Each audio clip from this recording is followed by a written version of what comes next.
61% of Americans with credit card debt have been carrying that debt for over a year. Not because they're lazy, not because they don't care, because nobody taught them how to actually look at it. Have you ever made a big purchase and just not checked your bank account for a few days, or seen a credit card statement hit your inbox and left it unread because you already knew it was going to be bad? If that's you, stay with me, because what I just described has a clinical name, a real psychological mechanism, and a surprisingly hopeful answer in scripture. Let's go. Here's the thing about burying your head in the sand. The danger can still see you, even when you can't see it. Not looking at the number does not make the number smaller. It makes it more expensive, because patterns left unexamined become structural, and structural problems cost far more to fix than behavioral ones. Behavioral economists call this the Ostrich Effect, the documented tendency to avoid negative financial information when we anticipate it might be painful. Formally identified in 2006, been around as long as people have had bills. And here's what I need you to hear before anything else. This is not a character flaw. It is a cognitive bias that affects the majority of adults, including high intelligent, financially sophisticated people. You are not uniquely broken.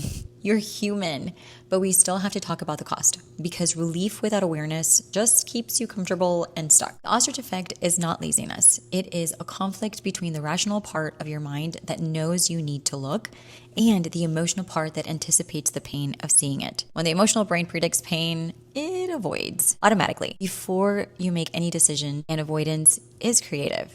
It doesn't show up as I'm avoiding this. It wears disguises. The first one, I'll look at it when things get better. Waiting for a moment that never comes while things quietly get worse. The second one, I already know it's bad. What's the point? You know how bad it was the last time you looked, but the number has been moving since then. You just don't know which direction. The third one, things have finally felt manageable. I don't want to look and ruin that feeling, but the budget isn't what changes your reality. It just reflects it. And a reality left unreported doesn't stay manageable forever. Most of us rotate through all three depending on the month. Let's be serious. A pattern caught in month 1 is a behavior to adjust, one conversation. The same pattern caught in month 6 is a pattern to unwind. It costs time and money. Caught in month 12, that is a structural problem. Significant recovery needed. This is not a guilt argument. It is an economics argument. And the economics favor, honestly, every single time. I want to take you to one of the most honest moments in all of Scripture. David has just been confronted by the prophet Nathan. He has been living with unexamined patterns for months. The avoidance has been elaborate and costly. And in the middle of the most raw and honest prayer, Psalm 51, he writes this: "Behold, thou desirest truth in the inward parts, and in the hidden part thou shalt make me to know wisdom." God desires truth in the inward parts, not performance, not surface tidiness. Truth in the hidden place, the number you haven't looked at, the category you don't mention, the pattern you've noticed but haven't named. God already knows the real version. He doesn't need you to tell him.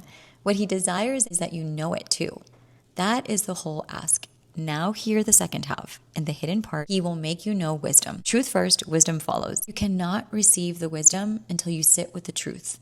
David's restoration didn't begin with God fixing everything. It began with David seeing clearly. That is always the order. James puts it even more plainly. For if anyone is a hearer of the word and not a doer, he is like a man who looks intently at his natural face in a mirror. For he looks at himself and goes away and at once forgets what he was like. The person James describes did not skip the mirror. They look intently and then immediately acted like they hadn't. They open the budget, they see the number, they close the app, same patterns. The freedom Jesus promises in John 8:32, the truth shall set you free, belongs to the person who looks and stays, who lets what they see actually change what they do. So here's a reframe. God is not asking you to look at your numbers to condemn you. He desires truth in the hidden place because wisdom follows truth. And he wants you to have the wisdom. Looking at your budget honestly is not an act of courage. It is an act of faith. And faith is more sustainable than courage. Here's the most important distinction I can give you. A single bad month is an event. The same category going over 3 months in a row is a pattern. Events need a response. Patterns need a decision. And most people treat patterns like events, responding month by month, never stepping back to see what the reoccurring data is actually telling them. And I have 3 questions for you. not judge questions, gardener questions, looking for what the field actually needs. Question number 1. What category has gone over 2 or more months in a row? That is a pattern. It needs a decision. Cut it or acknowledge it is your real number and adjust accordingly. Question 2. What category am I consistently not tracking? What you don't track, you don't change. The categories you skip are telling you something. Question number 3. Where is there a gap between what I say my priorities are and where the money is actually going? The budget tells the truth about your values, whether you want it to or not. Not condemnation, information. So pause right now and think of one category, just one. You don't have to say it out loud. You don't have to fix it today. That awareness you just named, that is the beginning of wisdom. Psalm 51 promises. You just told yourself the truth in the hidden part. That is the whole first step. Quick note, because some of you are not avoiders, you check the account constantly, you know every number, and you are paralyzed by all of them. Researchers call this the Meerkat Effect. Hypervigilant monitoring that produces anxiety and instead of action. And you're looking, but you're not using what you see. You are just bracing. And the goal is neither the ostrich nor the meerkat. It is the gardener, returning to the field on a consistent schedule, looking with clear and curious eyes, making one adjustment, then going about the day. Regular, calm, purposeful. That posture is the answer for both of you. Your one assignment this week, open your budget, whatever you use, and answer one of the 3 gardener questions. Write the answers down somewhere. Don't fix it yet. Just name what you see. Truth first, wisdom follows. That is the Psalm 51 sequence. David's psalm did not begin with God restoring everything. It began with David telling himself of the truth and the inward parts in the hidden place. That is always where restoration starts, not with better numbers, with honest eyes. The numbers respond to the eyes, not the other way around. And if you're watching this and you realize your debt has become a structural problem, not just a behavioral one, we have a video that speaks directly to that. Go watch Does Debt Restructuring Ruin My Credit Forever? Right here on our channel.